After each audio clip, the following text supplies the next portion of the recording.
이상 웨이팅은 없다. 박대기의 고속경제.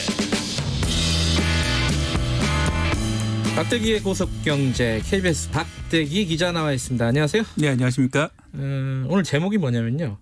일타 강사 박대기의 2차 재난지원금 완벽 정리. 좀 부담스러운 제목입니다. 그렇죠? 완벽은 약간 좀 강한 것 같습니다. 이게 사실은 큰 틀에서 정부안이 나오긴 했는데 아직 국회 과정이 남아 있고요. 네. 남아 있기도 하고 이게 정부도 뭐랄까 디테일하게 지금 설명을 못하는 부분들이 좀 있어요. 네. 그걸 박대기 기자한테 모조리 물어보는 게 조금 가혹한 측면이 있습니다. 네. 하지만 다 물어보겠습니다. 결정 안 되거나 모호한 부분들은 있는 대로 말씀을 해주시면은 청취자분들이 이해하는 데 더 도움이 될 것 같아요. 뭐부터 좀 제일 쉬운 거부터 좀 볼까요? 20만 원씩 초등학교 이하 아동들한테 주는 거? 그거 뭐라고 부르죠, 그거는? 네, 그 긴급 돌봄 지원 중에서 이제 아동 특별 돌봄 지원이 되겠는데요. 예. 말씀대로 초등학생 이하에 대해서 지원하는 거기 때문에 초등학생이 포함이 됩니다. 네. 그리고 초등학교 다니지 않는 이제 학교 밖 그 아동도 예. 마찬가지로 포함이 됩니다. 음흠. 신청 방법은 좀 다양한데요. 미취학 아동의 경우에는 아동수당 계좌로 입금이 되고요. 초등학생 같은 경우에는 개별 학교에서 스쿨뱅킹이라고 있습니다. 예, 그걸 예. 통해서 지급이 됩니다. 학교 밖 아동의 경우에는 거주 지역의 교육 지원청 등을 통해서 일정 기간에 신청을 받아서 지급을 할 계획입니다. 하긴 이제 학교가 아니라 예를 들어 홈스쿨링 하는 그런 네. 아동도 있을 것이고, 예. 그죠? 어찌 됐든 간에 모든 아동에게. 초등학교 이하 아동에게 20만 원씩 지원하는 거기 때문에 아주 간단하고 예, 요거는 뭐 그거죠. 저기 상품권 이런 거 아니죠? 네, 현금으로 다 지원이 되는 겁니다. 예. 이게 뭐 이거는 심플하고 저도 해당되기 때문에. 네. 이게 긴급 돌봄 사업에 통신비 2만 원도 여기에 카테고리로 보면 포함되어 있다고요? 네, 그렇습니다. 만 13세 이상의 전 국민을 대상으로 하는데요. 예. 별도 신청은 필요 없이 통신사에서 직접 할인되는 형식으로 지원이 됩니다. 만약에 이제 통신 요금이 한 달에 2만 원이 안 되는 분들이 계시면 2월 돼서 할인이 되고요. 네. 주의하실 점은 인터넷 요금은 해당이 안 됩니다. 인터넷 요금은 할인이 안 되고요. 또 만약에 휴대전화를 부모님 명의나 이렇게 다른 사람 명의로 쓰는 경우가 있는데 네네. 그런 경우에는 23일까지는 명의 변경을 해야 지원이 되고요. 아, 그래요? 네. 그리고 1인당 2대가 안 됩니다. 그래서 1인당 1대이기 때문에 2대로 돼 있으면 정리를 하셔야 될 것 같고요. 그런데 이게 지금 논란이 제일 많은 항목이죠. 맞아요. 이게 일단 이게 왜 주는 거지? 이런 생각을 가진 사람들이 좀 있어요. 네, 크게 봐서 이제 선별 지원하겠다 원칙을 정했는데 이건 선별 지원이 아니라 무차별적인 지원인데 또 금액이 또 크지도 않기 때문에 실제로 필요한 분들한테는 안 돌아가면서 필요하지 않는 분들한테는 소액이고 필요한 분들한테는 이렇게 충분한 금액이 아니고 이래서 좀 애매하다 그런 지적이 많이 있고요. 그래서 여권에서도 김경수 지사라든지 여러분들이 이재명 지사도 마찬가지. 다른 식으로 이제 쓰자 이런 주장까지 나오고 있고 또 이게 이제 통신 요금을 깎아주는 형태이기 때문에 결국 통신사 좋은 일 아니냐. 통신사는 이렇게 저렇게 돈을 다 받겠지만은 연체 요금 이런 게 없이 바로 해소가 되기 때문에 통신사도 소액의 이익을 볼 수 있다 이런 이야기도 있고요. 전 국민한테 지원하다 보니까 무려 예산이 9천억 원입니다. 이 항목 하나만으로. 그렇죠. 작은 돈이라도 거의 전 국민이니까 그죠. 예, 그래서 9천억 원을 좀 더 가치 있는 데 쓰는 게 낫지 않냐 이런 주장이 계속 나오고 있기 때문에 국회 통과 과정에서 과연 살아 있을지 이런 걸 좀 봐야 될 것 같습니다. 아직까지 뭐 민주당 쪽 입장은 공식적으로는 변화는 없는데 여기저기서 말이 좀 나오고 있는 상황이다. 이 여론도 그렇게 여론조사한 거 보니까 우호적이지는 않더라고요. 네. 이 부분에 대해서. 그래서 왜 이게 들어왔을지 이게 좀 안 주는 국민들이 있다 보니까 상대적 박탈감을 완화하려는 차원에서 도입된 게 아닌가 싶은데요. 아, 그럴 수 있죠. 예, 그런데 뭐 그러기에는 너무 좀 큰 돈이고 좀 약간 무의미한 게 아닌가 생각이 듭니다. 이게 사실은 저는 좀 의아했던 게 돈 주면 사실 좋잖아요. 네. 저 같은 경우는 돈을 받으면은 무조건 기분이 좋은데 또 사람들은 굉장히 또 합리적이라고 해야 되나? 돈을 준다는데 싫다는 거예요 지금. 여론을 보면은 다들 좀 애국자 많으셔서 그런 것 같아요. 우리나라 국가 뭐 재정 부채라든지 이런 걸 걱정을 많이 하시는 것 같아요. 신기하긴 하더라고요. 어쨌든 그런 측면에서 보면 돈을 쓰더라도 잘 써야지 칭찬을 받는다 이런 생각도 들고. 자, 여기까지는 좀 간단한 문제입니다. 간단한 문제인데 이제 지금부터가 좀 복잡해요. 이 소상공인이나 중소기업 지원 문제. 이건 어디서부터 풀어가 볼까요? 네, 가장 이제 규모가 큰 것이 소상공인 세희망 자금이라는 것인데요. 예. 이 집합 금지 업종에 해당되는 업종 소상공인에게는 200만 원을 지원하고 집합 제한 업종에는 150만 원을 지원합니다. 네. 금지 업종이나 제한 업종에 해당이 안 되더라도 매출 규모가 작고 매출 감소가 발생했다면은 100만 원을 지원하는 식으로 네. 지원이 됩니다. 집합 금지 업종 같은 경우는 8월 23일에 발표됐던 사회적 거리두기 2단계 격상에 따라서 PC방이라든지 실내 집단운동, 노래 연습장 등 고위험 시설에 해당이 되고요. 네. 또 이제 8월 30일에 발표됐던 수도권 방역 조치 강화 방안에 따라서 실내 체육 시설, 독서실, 학원 등이 해당이 되겠습니다. 집합 제한 업종 같은 경우는 수도권 내 일반 음식점, 휴게 음식점, 제과점 및 프랜차이즈형 커피 전문점 등이 다 해당이 되겠습니다. 다만 유흥주점이나 콜라텍 같은 경우는 집합 금지 업종에 들어가는데 지원 대상에서는 빠집니다. 네. 유흥 관련해서 지원하는 게 맞느냐 이런 여론도 있고 실제 관련 법도 유사한 지원에서 많이 빠져 있기 때문에 네. 유흥주점 빼겠다고 했는데요. 좀 하나 좀 특이할 만한 점은 이제 단란주점은 적용이 됩니다. 단란주점은 지원을 하기로 했습니다. 그래서 단란주점을 지원하고 유흥주점 지원 안 되는 게 좀 상식하고 다르지 않냐 뭐 이런 비판도 나오는데 정부에서는 이 둘이 서로 다른 업태이고 근거 법률도 다르기 때문에 차단하는 게 맞다 이런 입장입니다. 어쨌든 이게 200만 원, 150만 원 네. 그 집합 금지 업종이라든가 제한 업종에서 주는 거는 어떤 특별한 증빙, 매출 하락에 대한 증빙이 네. 없어도 매출이 늘어도 지원이 되고요. 매출이 아주 많은 회사 그 가게도 다 지원이 되는 전부 다 지원해 준다 이렇게 생각합니다. 그 업종에 들어오기만 네. 하면은 네. 지원이 된다. 네. 본인이 어떤 업종인지 이거는 뭐 다 아실 것 같아요. 네, 그죠? 대부분 이렇게 다 어려운 게 아시고요. 아니라서. 그 부분은 이제 되는데 이제 가장 복잡한 게 여기에 해당이 안 되는데 자영업자들 중에 매출이 줄은 자영업자에게 지원하는 부분이 있어요. 그죠? 네. 요거는 조건이 어떻게 되는지 이게 가장 이제 어려운 부분입니다. 네, 일단 연매출이 4억 이하여야 되고요. 예. 그리고 실제로 예. 이번 사태로 피해가 입증이 돼야 됩니다. 그래서 뭐 여러 가지 경우가 있는데 부가세 신고를 한 소상공인 같은 경우에 올해 1월 달에 부가세 신고를 한 소상공인은 매출 감소가 행정정보 즉 이제 부가세 매출 신고 등을 통해서 매출 감소가 확인될 경우에 정부에서 직접 문자 메시지를 통해서 해당된다 이런 내용을 보내주기로 했고요. 정부에서 먼저 보내주기로 일단은. 예. 그리고 만약에 이제 올해 1월 달에 부가세 신고 실적이 없는 이런 예. 가게의 경우에는 직접 증빙 서류를 소상공인이 첨부해서 온라인으로 통해서 신고를 해야 됩니다.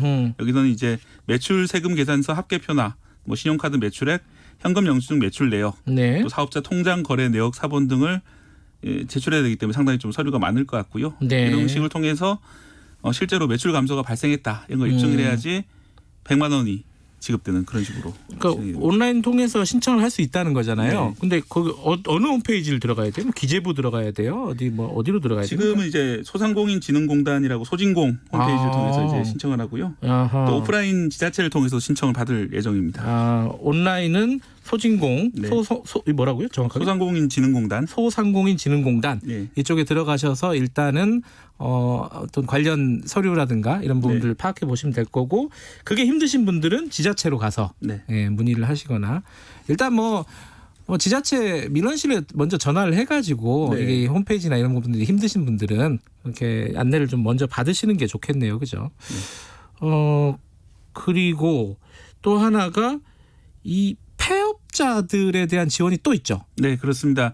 8월 16일 이후 폐업한 소상공인 대상으로 8월 16일 예. 지원하는 것이 있는데요. 예. 뭐 그 전에 폐업한 소상공인은 다른 지원책이 있습니다. 점포 철거비 200만 원 최대 200만 원이고요. 예. 재취업 장려금 최대 100만 원이 있는데 예. 그 이후에 폐업한 소상공인 대상으로 뭐 추가로 50만 원 지원이 있습니다.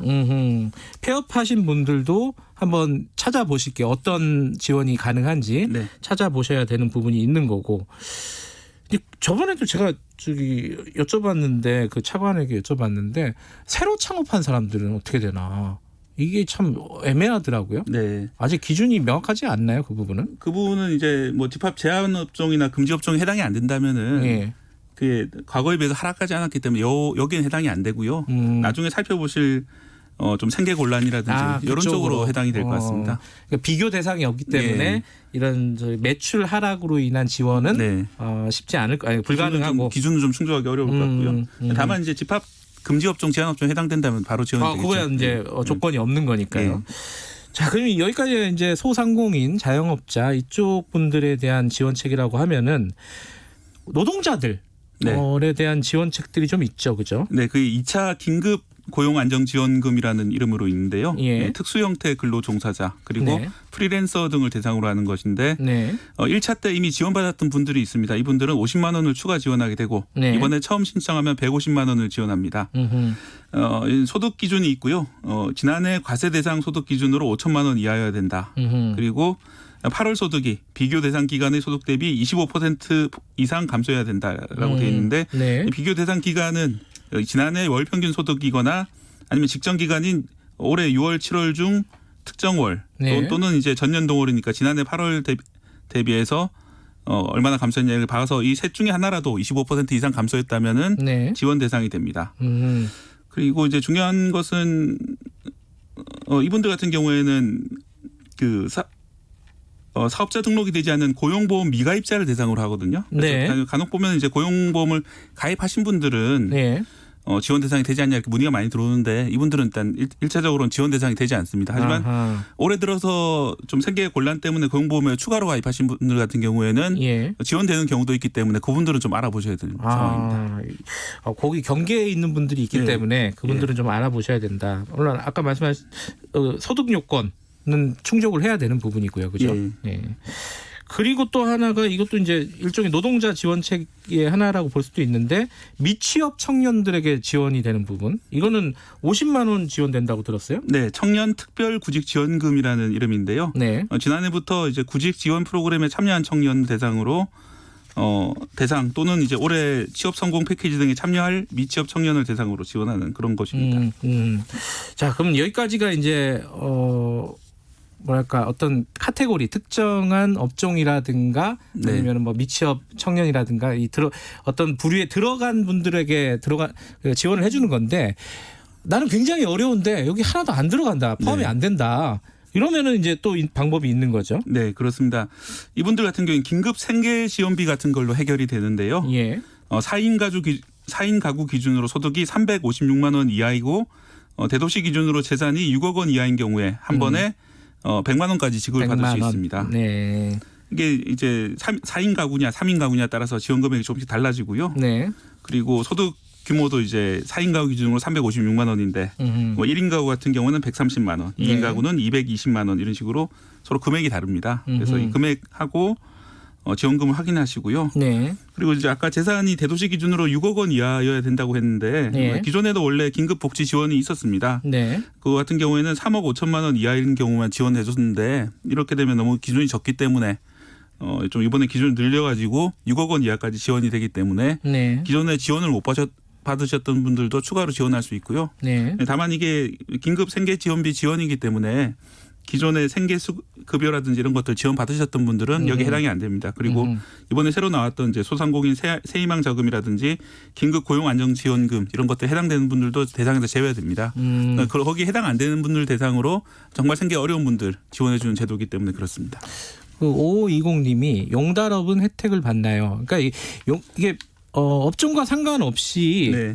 매출액이 줄었다는 게 증빙이 되면은 아까 지원 매출 4억 이하였고 예. 그리고 매출이 이제 아까 말씀드렸던 대로 전달에 비해서 좀 줄었다 이런 것들이 객관적으로 입증이 되면은 이제 지원이 되겠습니다. 이번에. 혹시 이제 용달업이 이제 지입 차량을 해가지고 특수고용직 형태로 진행이 되는 거라면은 네. 아까 말씀하신 특수 형태 근로 종사자에게 주는 지원금 네. 요거를 한번 찾아보시는 것도 좋을 것 같고요. 해당이 될 수가 있겠네요. 예, 그거는 어디에 해당될지는 판단을 좀 하실 부분일 것 같고 여기 지금 박대희 기자가 좀 예를 들어가지고 몇 개를 적어놨는데. 네. 아까 얘기한 부분은 빼고 예를 들어서 이 연 매출 3천만 원이 안 되는 음식점? 이거는 이제 월 매출 3천만 원 안 되는 음식점이었는데요. 지난주에 아마 문의 주셨던 분 청취자분이셨던 것 같은데 네. 만약 이 음식점이 수도권 음식점이라면 집합 제한업종에 해당이 됩니다. 네. 감소를 증명할 필요 없이 바로 150만 원 지원이 되겠고요. 뭐 수도권이 아닌 경우라면 이제 감소되는 경우에 아마 100만 원까지 지원이 되겠죠. 이런 부분이 있겠네요. 그 자가격리가 대상자가 돼가지고 가게문 못 열었다. 네. 그래갖고 굉장히 어렵다. 이거 예. 지원이 되나요? 그 부분도 이제 매출 4억 원 이하고 매출 감소가 있었다면 100만 원 지원 대상이 되고요. 네. 또 일단 제일 중요한 거는 이제 집합 제한업종, 금지업종에 해당되지 않냐 게 중요하고 네. 해당이 안 된다면 이렇게 매출 4억 원 이하 매출 감소가 있었다 이런 게 해당이 되고요. 만약에 둘 다 해당이 안 된다면 마지막으로 소득이 적으면 아까 4인 가구 기준으로 356만 원 이하고 네. 대도시 기준으로 재산이 6억 원 이하다. 네. 이러면 이분들은 긴급 생계 지원비 지원 대상이 되겠습니다. 택시 기사인데 부업으로 퀵 서비스를 한다. 네. 근데 택시 기사니까 고용보험이 있다. 네, 법인 이러면은 택시 같은 경우는 이제 고용보험이 있기 때문에 그럼 제외되는 건가요? 이분들은 이제 일단 고용보험 가입자이기 때문에 기준에 제외될 것 같은데 예. 또 열심히 사시는 분이잖아요. 예. 한편으로 법인 택시를 뛰면서 퀵 서비스까지 하시는 분인데 네. 이런 분까지 뭐 개인적인 생각으로는 제외하는 게 맞냐라는 의문이 들고요. 일단 퀵 서비스 부분에 대해서는 고용보험이 가입되지 않는 거기 때문에 네. 이것도 한번 문의해 보시는 게 좋을 것 같습니다. 혹시 긴급 생계 지원비 네, 예. 그런 거라든지 아니면 퀵 서비스에 대해서는 가입이 안 돼 있기 때문에 네, 이런 네. 분이 혹시 지원이 되느냐 뭐 이런 건 문의해 봐야 될 것 같습니다. 3030님이 인쇄 자영업자인데 네. 일이 전혀 없어갖고 야간에 식당에서 일을 했는데 60만 원을 받으셨대요. 네. 근데 고용보험을 넣는가 봐요. 그러면 이게 제외되겠네요. 일단. 법인 택시 기사님하고 좀 비슷한 그런 케이스인 것 같은데요. 일단은 뭐 고용보험 가입돼 있기 때문에 고용보험 쪽의 혜택을 먼저 받으라는 그런 취지인 것 같은데 예. 아까 말씀드렸던 이제 긴급 생계 지원비 같은 경우에는 예. 해당이 될 수 있기 때문에 예. 왜냐하면 월소득이 356만 원이 안 되고 네, 또 재산 6억 원 이하라면은 네. 그쪽을 한번 알아보시는 게 좋을 것 같습니다. 이게 창구가 단일화돼 있나요? 예컨대 이제 고용안정지원금 이런 것들은 노동부에서 하고 다른 네. 거는 창구가 어떻게 나눠져 있나요? 아니면 한 군데 문의를 할 수가 있는 건가요? 이게? 근데 저도 이제 사봤는데 이렇게 딱 통일된 문의처가 없거든요. 아직 저번에 차관이 그래서 네. 콜센터 같은 걸 만들 계획이다 그랬는데 아직 네. 그 아직 발표가 안 그런 됐군요. 발표는 없었는데 뭐 그런 게 생기는 게 맞다라고 생각이 들고요. 네. 예. 일단 아까 말씀하신 저기 뭐죠? 소상공인 소진공 그죠? 네. 진흥공단 여기는 지금 아직도 신청이 시작된 건 아닙니다. 그래요. 그래서 예산이 통과돼야 될 부분이 있기 때문에 예. 알겠습니다. 그러면 여기까지 듣고요. 그럼 마지막으로 이번 2차 재난지원금 여러 가지 좀 복잡하잖아요. 네. 박대기 기자가 1차도 보시고 네. 2차도 열심히 공부하셨는데 어떻습니까? 점수를 1차 매긴다면. 때는 사실은 전 국민 대상이기 때문에 간단했죠. 예. 근데 2차 때는 복잡할 수밖에 선별위하는 게 원래 복잡한 거니까 복잡할 수밖에 없는데 예. 말씀하셨던 그런 콜센터라든지 그런 쉬운 자료 상세한 자료 이런 것도 아직 없고 자료가 나온 것들이 제일 긴 게 20페이지짜리가 있는데 저도 공부를 했습니다만 애매한 부분이 되게 많습니다. 적용이 실제 될지 안 될지 잘 모르겠어요. 네네네. 그런 점들이 좀 아쉽습니다. 이러다가 추석 전에 진짜 될까요? 일단 아까 말씀드린 대로 해당되는 업종에 문자를 보내가지고 빨리 신청을 받기로 했으니까 예. 그쪽은 빨리 지원이 될 것 같은데 전체적으로는 모든 지원이 추석 전에 끝난다고는 생각을 안 하고 있는 것 같고요. 예, 일단 시작하자 이런 분위기인 거죠. 최대한 좀 빨리 선지급을 하고 나중에 혹시 보면 기준에 이탈되는 사람들이 있으면 회수를 하더라도 빠르게 지원하는 게 맞다라고 생각이 듭니다. 알겠습니다. 여기까지 듣겠습니다. 고맙습니다. 네, 고맙습니다. KBS 박대기 기자였습니다. 지금 시각은 8시 48분입니다.